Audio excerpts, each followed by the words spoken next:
अस्सलाम वालेकुम dear students. पिछले सेशन में हमने प्रेपोजिशन ऑफ पोजीशन को डिटेल के साथ समझा था और जो जितनी भी पोजीशन के हवाले से जो प्रेपोजिशंस यूज़ होती हैं उसमें जो कन्फ्यूजन्स होती हैं उनको हमने क्लैरिफाई किया था। अगर आपने वो लेक्चर नहीं देखा तो आप इस लेक्चर के बाद भी उसको अटेंड कर सकते हैं, उसका लिंक आपको इसी वीडियो के डिस्क्रिप्शन से मिल जाएगा। आज हम बात करेंगे प्रेपोजिशन ऑफ टाइम के हवाले से कि टाइम के हवाले से जो हम प्रेपोजिशंस यूज़ करते हैं उसमें जो कन्फ्यूजन्स होती हैं उनको आज हम इंशाल्लाह क्लैरिफाई करने की कोशिश करेंगे। तो सबसे पहले हम देखते हैं कि आफ्टर हमने कहाँ लगाना होता है और लेटर हमने कहाँ लगाना होता है, क्योंकि ये दोनों जो हैं वो हमें बज़ाहिर लग रहा है कि भाई ये तो मिलते जुलते हैं तो इनको हम जैसे यूज़ करना चाहें हम कर सकते हैं, लेकिन इसके इस्तेमाल में अच्छा खासा फ़र्क है। तो हम आफ्टर को यूज़ करते हैं आफ्टर प्लस फ्रेज़, यानी आफ्टर जो है जब भी आप यूज़ करेंगे तो आफ्टर के फ़ौरन बाद एक आप फ्रेज़ लगाएंगे, ठीक है, कि आफ्टर फ़लाँ काम, आफ्टर फ़लाँ चीज़, आफ्टर फ़लाँ वक्त, ठीक है। And we use later alone, ठीक है, at the end of a sentence और अ फ्रेज। जैसे मिसाल के तौर पर I will call you later, I will call you later, अब ये टाइम है ना, I will call you later, तो सिंपल आप लेटर जो है इसको सेंटेंस के आखिर में भी सिंपल अकेला लेटर भी आप यूज़ कर सकते हैं, जबकि अकेला आफ्टर आप यूज़ नहीं कर सकते। आपने अगर ये कहना है आफ्टर आपने यूज़ करना है तो फिर आप ये कहेंगे कि I will call you after I get home from work, ठीक है, या आफ्टर आई गेट फ्री, ठीक है, या आप ये कह सकते हैं कि I call you after 3 minutes, I call you after 5 minutes. तो आफ्टर के बाद आपको कुछ ना कुछ क्या है लगाना पड़ता है। अच्छा, you can say later plus time period, ठीक है, to refer to an unspecified time in the future. For example, यानी लेटर आप अकेला भी यूज़ कर सकते हैं, लेकिन अगर आप लेटर के बाद अगर आप कुछ लगाना चाहते हैं तो फिर आप अनस्पेसिफाइड टाइम जो है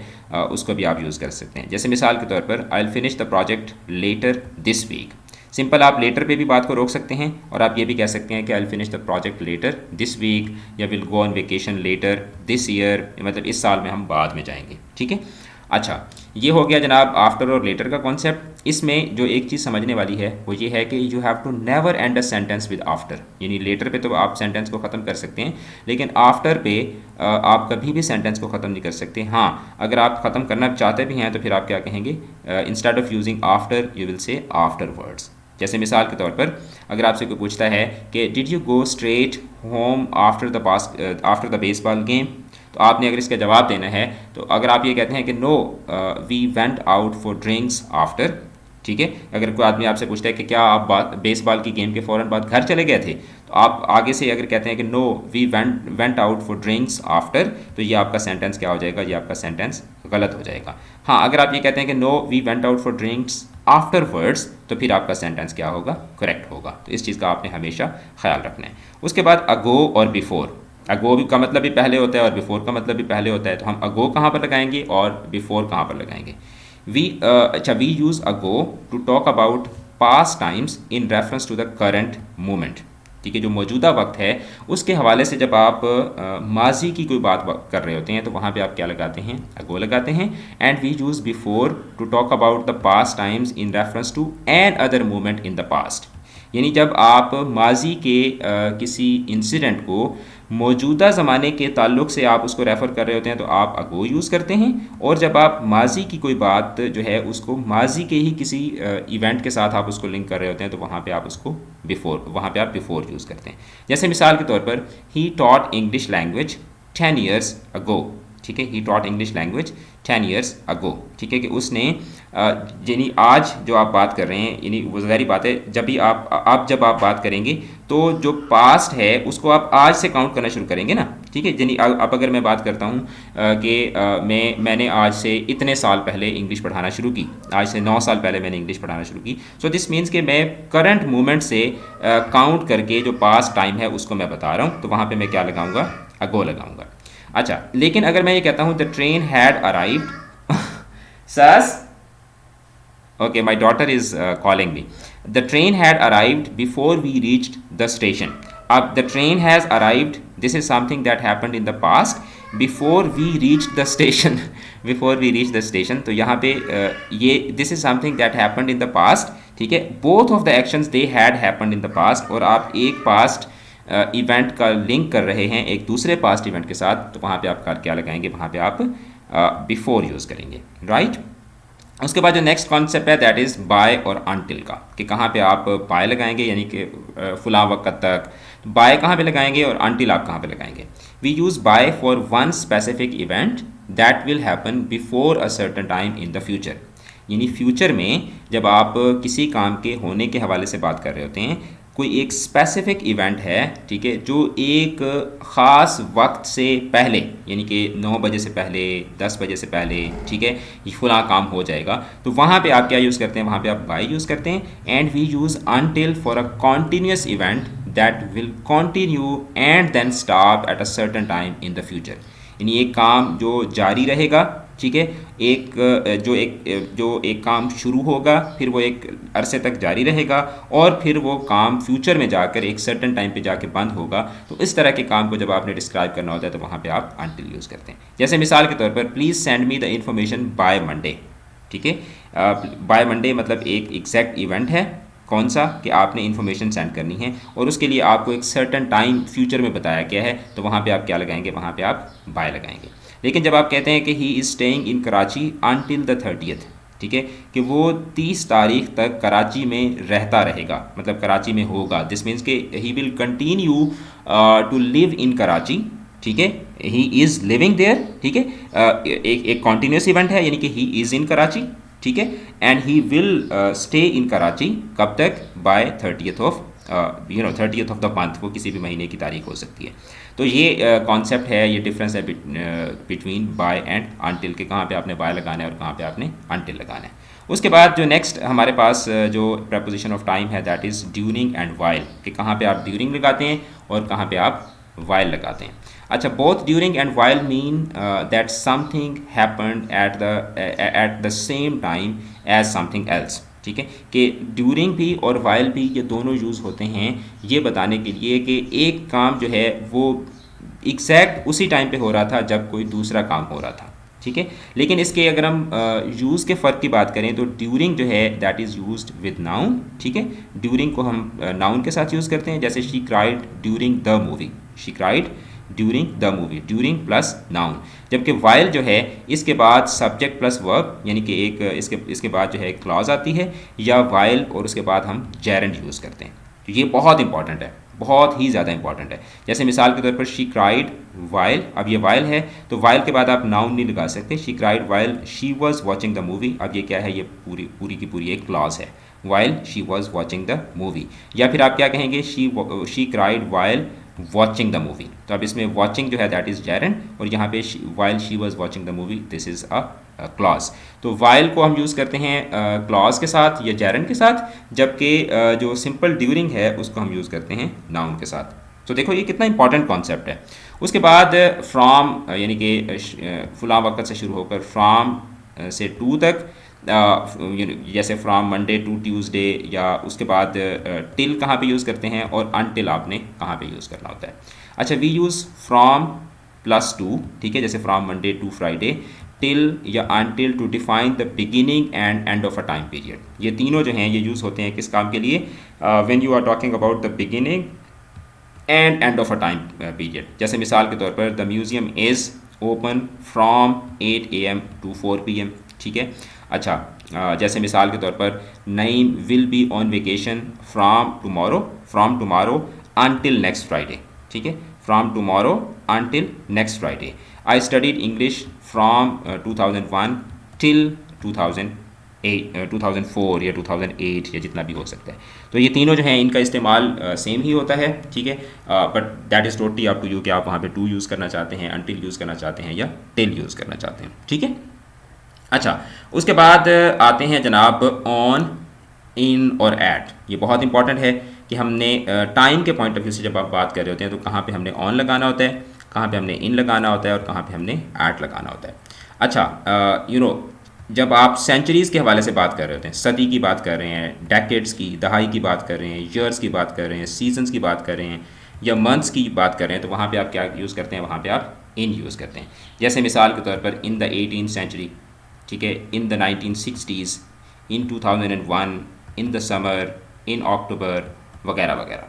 ऑन आप कहाँ पे यूज़ करते हैं, when you are talking about days, जब दिनों के हवाले से आप बात कर रहे होते हैं तो वहाँ पे आप ऑन लगाते हैं, जैसे on Friday, on March 15th, on my birthday, on the weekend, ठीक है। अच्छा, तो ऑन ईद, ठीक है, इन ईद आप नहीं कह सकते, एट ईद नहीं कह सकते। लेकिन जब आप दिन के अंदर किसी स्पेसिफिक टाइम के हवाले से बात कर रहे होते हैं, यानी कि जो क्लॉक टाइम होता है उसके साथ आप क्या लगाते हैं, उसके साथ आप एट लगाते हैं। तो अब ऑन, इन और एट का कॉन्सेप्ट आपको समझ आ गया। जैसे एट 3:30, एट नून, एट (4:15), ठीक है। अच्छा, अब इसमें यह है कि you have to be careful with morning, afternoon, evening and night, ठीक है। क्यों? क्योंकि मॉर्निंग के साथ जो है वो इन लगता है, ठीक है, आफ्टरनून के साथ इन लगता है, इवनिंग के साथ इन लगता है, और जो नाइट है इसके साथ क्या लगता है, एट लगता है। इस हवाले से आपने बहुत ज़्यादा केयरफुल रहना है, ठीक है। मॉर्निंग के साथ इन, आफ्टरनून के साथ इन, इवनिंग के साथ भी इन, और नाइट जो है उसके साथ आप इन नहीं लगाते, वहाँ पे आप क्या लगाते हैं, एट लगाते हैं, ठीक है। अच्छा, उसके बाद जो नेक्स्ट है दैट इज़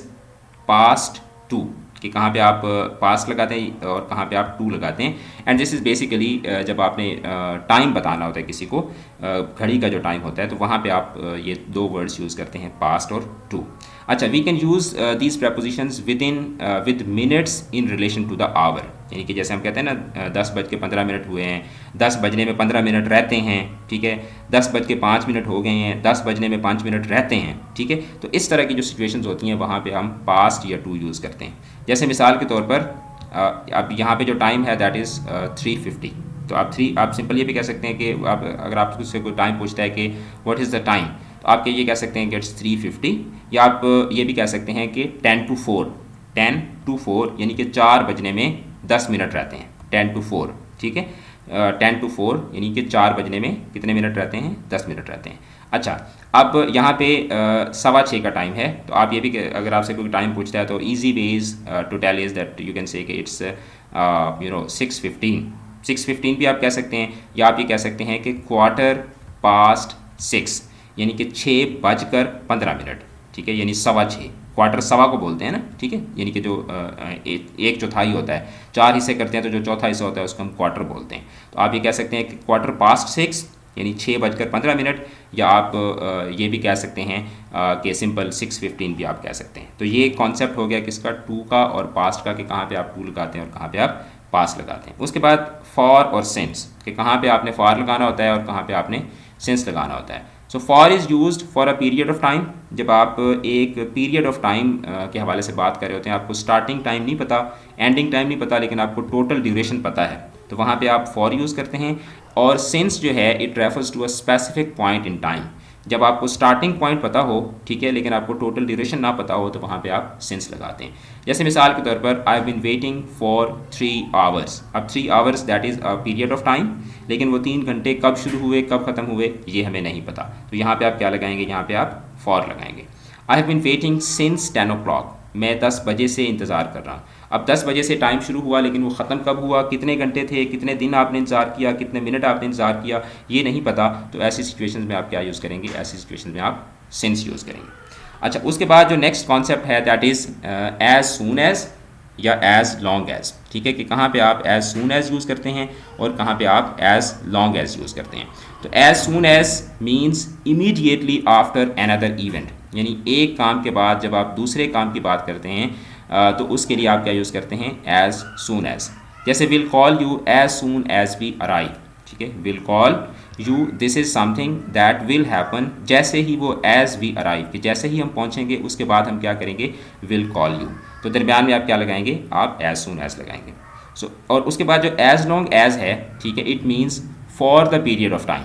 ठीक है, और ऑन द कंडीशन, यानी कि जब आप शर्त लगा रहे होते हैं। जैसे मिसाल के तौर पर I stayed awake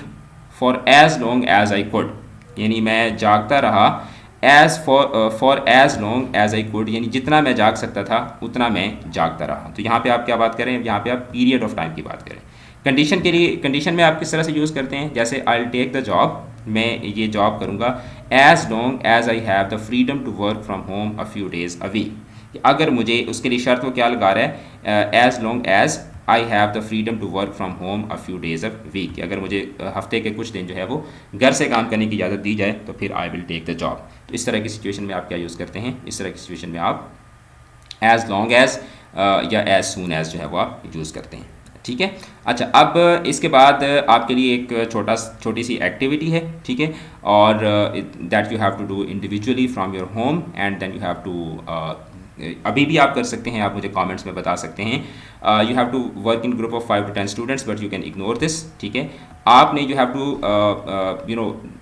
prepare a class presentation on the use of prepositions, ठीक है, and you have to select one kind of preposition and explain in your own words before the class। अब आपने इसमें से क्या करना है, जो मैंने आपको preposition of time पढ़ाई हैं, इसमें से आप अपनी मर्ज़ी की जो आपको ज़्यादा मज़े की लगी हो preposition,